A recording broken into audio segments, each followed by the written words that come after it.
What is up, guys? It's your boy Rick Kakis, and today, after doing the super easy Ghosts of the Deep Adept weapon farm for quite a while, to the point where I could probably do that stupid underwater section blindfolded, I finally got the #1 God Roll I was looking for throughout, frankly, the entirety of the Rite of the Nine event. Like, this is my #1 most wanted gun. I finally got it. So in this video, we're going to be going over what that God Roll is, and more importantly, talking about whether or not it deserved the hype. The hype that I gave it, frankly. Like, is this thing actually as good as I thought it would be, or is it a bit of a disappointment? Well, let's get started. Now, the weapon in question is going to be the No Survivors Solar Submachine Gun. This is an aggressive frame, 720 rounds per minute archetype, and the two main perks I was looking for were, firstly, in the left column, Heal Clip. Reloading after dealing a final blow grants cure to you and nearby allies, and you have additional time to perform the reload with the enhanced version. Then in the right column, it was Incandescent. Defeating a target spreads a longer lasting scorch to those nearby. More powerful combatants and opposing guardians cause scorch in a larger radius. So, that roll, Heal Clip plus Incandescent, we've seen it before, and it's absolutely god tier every single time. We've seen it on the Heliocentric. This is actually one of the most used PvE legendaries in the game, despite it just being like a lightweight sidearm. Normally, these do not see a lot of play. But you also had the Nullify from the Edge of Fate raid, the Summoner from Trials of Osiris, again, heavily sought after with this exact roll. Now, why is this roll just so good? Well, it's because both of these perks are absolutely god tier in PvE, and they actually have an interesting combination together. So, first of all, Heal Clip. The fact that you're finding this in the left column is crazy. Like, it's not competing with any of the right column damage increasing, lethality increasing perks, and it provides a disgusting degree of survivability ever since its buff. Giving you a full cure, which is basically going to heal you back almost to full health on simply getting a kill and then reloading, is just so amazing. You're going to see in the background gameplay, I put myself into quite a pickle a few times. Like, there are a ton of ads around me. I'm thinking, oh boy, I'm in trouble. I might die here. But if I get one single reload off after a kill, I'm back. I'm back to full health, and it just gives you that edge you need, that support you need to constantly stay alive during an engagement. As long as you are getting kills on red bars or whatever, you are just getting massive chunk of health, massive chunk of health, massive chunk of health, and then, God forbid, you actually combine that with either things that increase your damage resistance, stuff like Woven Mail, or you're just playing, a more solar build and you have, for example, actual restoration, or you're in a healing rift on a warlock, and then you're also combining that with those big chunks of health back from Heal Clip. Like, you are nigh unkillable. It is arguably the best single weapon perk for survivability in the entire game. It just gives all your health back, and it's asking not that much of you.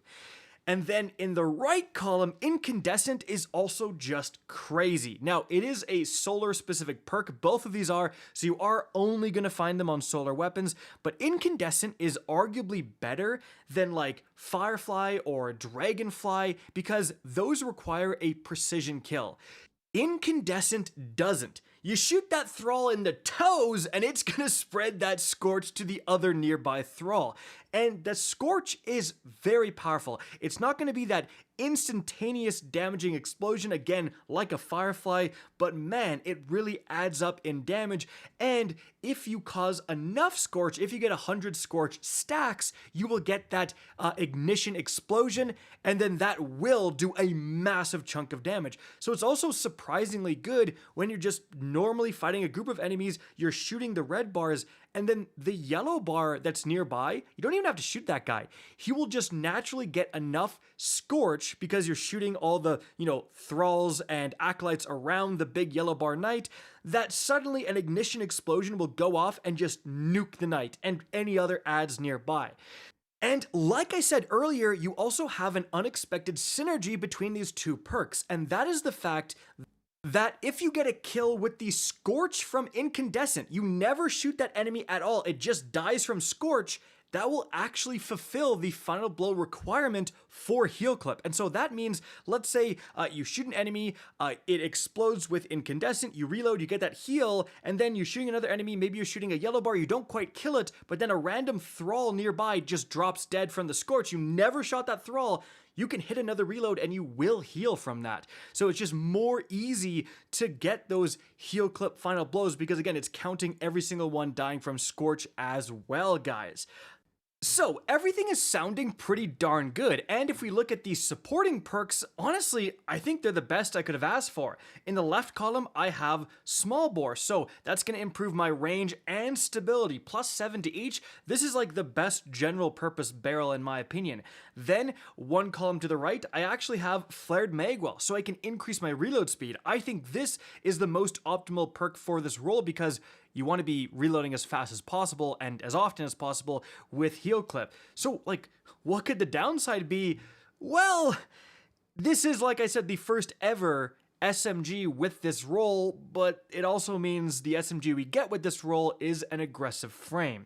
And there is a significant downside, and that is the recoil. So, here is the recoil with this exact role of the no survivors. You can see I'm not really pulling back at all, I'm just letting it do its thing, and yeah, it does climb quite a bit, and then you're also going to get that unpredictable horizontal recoil as well.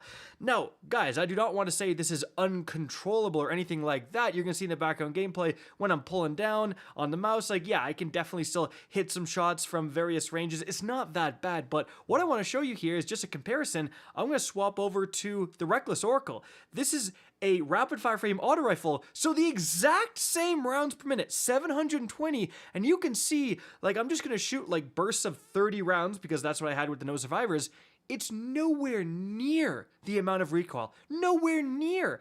And there is a slight downside in that it does slightly less damage. You can see in the end it does like 660 damage, and the no survivors up close does like 700, but like that's not that big of a difference.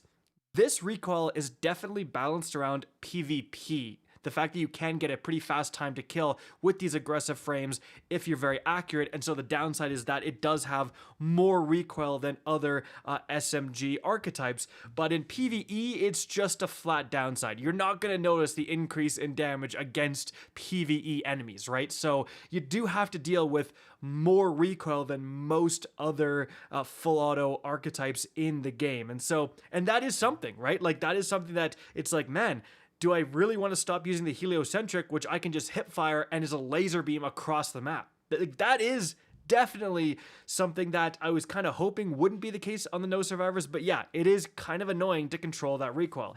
Now, again, realistically, it really isn't that bad. Just hit your shots, frankly, right? But the reason I mention it is because, like, if we ever do get this exact same heal clip in can roll later on a better SMG archetype like a lightweight frame SMG, I think the no survivors is going to be replaced. It is special right now because it's the only SMG with this God roll, but as soon as this role starts to become more common, I think you will see the no survivors slip down in the amount of play it's seeing, right? But hey, that might be next season we get, a rapid fire lightweight frame SMG with this role. It might be in 2 years from now, like who knows, right? So I think it's still probably worth investing in getting the no survivors now. And really the biggest reason as to why I'm high on this gun is that I actually think this type of God roll is the future of Destiny 2. This type of God roll is going to be the most solidified God tier top of the meta in the years to come. And the reason is that you can actually make this God roll better with your subclass choices. So part of this video was just me using a Prismatic Titan, but then the other part was me switching over to just a Sunbreaker Titan. And you can see right here, I can put on stuff like, Soul Invictus. So that solar ability final blows, Hammer of Soul impacts, and defeating scorched targets creates sunspots. So I can heal and regen my abilities faster when standing in a sunspot. Guys, I can trigger this with the incandescent, right? Like, that is actually crazy. On top of that, guys, every single fragment actually will boost this particular God Roll. Ember of Searing, defeating scorched targets, again with my incandescent, grants melee energy and creates fire sprites. Then I can have it where if I pick up a fire sprite, I get restoration, even more survivability. Then Ember of Ashes, I apply more scorch stacks to targets. And even Ember of Benevolence, I will trigger this by applying Cure to nearby allies, right? So all of this stuff is really important because, again, since Heoclip and Incan are providing elemental keywords, they're providing Cure and Scorch, you can augment that with aspects and fragments. And as we're seeing more and more of these elemental keywords make their way into weapon perks, again, I think this is truly a big deal. Like, you can't make Rampage better with your build. Rampage is Rampage is Rampage. But the fact that I can make Incandescent, for example, more and more potent, and I can make it, spawn fire sprites and spawn sunspots and all this stuff, like, that is crazy, crazy powerful. Now, whether or not that's good kind of depends on the overall meta and the new seasonal artifact perks and all that stuff, but hey, whenever you have an element that's boosted by the meta, for example, Void this season, it's boosted by the seasonal artifact perks, well then every Void related perk, like, destabilizing rounds, becomes so much better. So you always have to pay attention to these elemental keyword focused God Rolls like this one. Right? So really good idea to invest in this and try to get this God Roll, in my opinion. So overall, although it has more recoil than I would like, it's still an incredibly good weapon, incredibly good God Roll, and depending on the meta, it's only going to get better. Guys, that's it for the video. Hope you enjoyed and found this informative. If you did, please remember to help me out by simply rating and especially sharing this video. If you guys want to see more Destiny 2 content similar to this, don't be afraid to slap that subscribe button. If you want to get in touch with me and keep up to date with the latest channel activity, the best way is to follow me on Twitter at RickCacus, that is linked in the description down below. Again, I hope you enjoyed the video, and as always, have a good day.